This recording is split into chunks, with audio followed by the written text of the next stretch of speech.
Number 5. Silencer Shadowblade. Dude, you have to try this, said my 4K friend, and thus Slahser's way Silencer was born. Silencer was only accepted as a support, and this way sought to make him accepted as a core 1 or 2. Silencer can dominate the lane with his glaives, Shadowblade makes him able to solo kill some heroes, and the stats the item gives also works well on the hero. He is also able to scale quite well into the late game, since glaives are pure damage. Impact, not much. It was very little used in pubs except for a few faithful believers. For those top players who went core Silencer before and after the video, Rod of Aethos was usually preferred as the first item. Relevance today.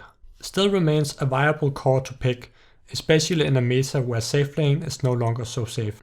Against a strong dual offlane, Silencer can be a much better pick than a hard carry such as Spectre or Phantom Assassin that will get wrecked in the lane. Number 4. Wind Ranger Aghanims. Thank you slahser, said Pycat in March 2015 after owning with Wind Ranger Aghanims for Alliance against Na'Vi. Well, thank you Pycat for the shoutout. One of my best days in Dota. This is the only Slahser's way that has gotten official recognition from the pro scene. Before that, the main build was Maelstrom, which is a fine build, but Aghanim's Rush has some strengths that Maelstrom first lacks. The cooldown reduction is massive, and the extra HP can make a somewhat squishy hero survive a certain death. Impact.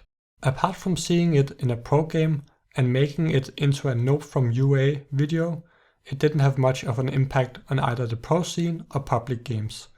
I think Wind Ranger was generally not a big part of the meta, and the build wasn't good enough to fix that. Relevance today. Maelstrom is probably the best first item to get at the moment on her, since the proc lightning damage got buffed from 120 to 160 damage. It cost 100 gold less and still gives plus 24 damage. But in games versus high magical damage, Aghanims could be the better first item to not be too squishy. Number 3. Spectre Urn. Getting a support item on a core hero seems very wrong, and Urn at the time was seen as an item you only get on roll 3 or higher. Many baffled Reddit threads with people asking what the fuck Urn Spectre proves this. But it worked excellent on a hero that didn't get lifesteal or other regen items, but could teleport all over the map every 2 minutes and get easy Urn charges. Plus the extra strength was really nice on Spectre, who needs all the HP she can get. Impact. Done at least once by a Chinese pro team before I made it as a Slahser's way, Urn on Spectre gained great popularity in the pub meta after the video, being the catalyst item that made Spectre an impa-hated pub hero for a while, though perhaps not as bad as the most hated hero of pubs of all time, good old Mr. Ho Ho Haha. Batman was for a while probably the world's best Spectre, and the Urn was core for him when spamming Spectre to rank 1 in Europe. He used it and Dagger to its max, weaving in and out of fights while healing in trees with Urn and going back in to score, kill and earn more charges. Urn was what made Spectre truly impa at the time. Relevance today. I don't recommend getting Urn on Spectre anymore, since his ulti got nerfed from 2 minutes cooldown to 3 minutes on level 1, so it's much harder to get easy charges now. Number 2. Enchantress offlane. When I first proposed Enchantress offlane, people laughed at me, but that shit was OP as fuck, which was quickly realized. It is somewhat baffling that it took so long for Enchantress to be seen as only a Chen roaming type hero to actually being played in lanes. The fact that you can barely hit her and she can heal and steal a neutral creep made her a very hard pick to counter and hard to punish even if it was first picked. Impact.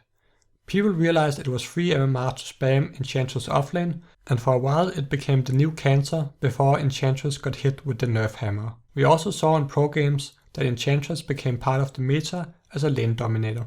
Relevance today. She got nerfed a ton, but we still saw her picked a lot in the finals of TI, OG versus LGD, where I think in every game she dominated her lane. Number 1. Gyrocopter Yule's Scepter. Yule's made Gyro go from mainly a farming machine to easily being able to solo kill most heroes in the game.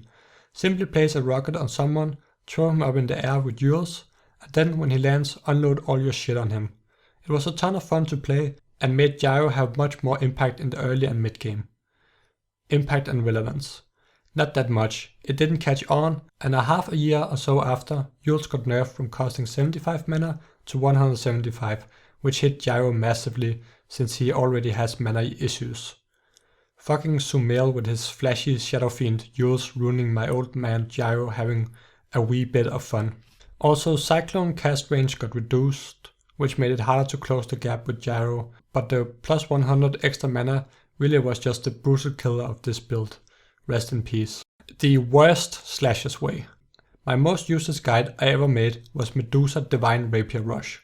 The idea is that you get a few cheap items like Face, Aquila, Wand and a Bracer or two, and then you rush Divine, being able to get it maybe 25-30 minutes into the game, and then you go as 5 Dead Ball and end game. Now don't get me wrong, the build is fucking brilliant. It's free MMR and can break the game. Basically an auto win. You can win while watching chess. But I should have known it's a useless guide, since everyone is too chicken and don't have the balls to get this item that drops on death. I am disappointed. Impact 0. Relevance. All jokes aside, I think this is a viable build, though risky, and is much better suited for a pro team doing a timing push. Can work in pubs, but has a high risk of getting reported. It was never used, so never nerfed, and remains as strong as ever, if not stronger. That's it for the top 5 Slashers way and the worst.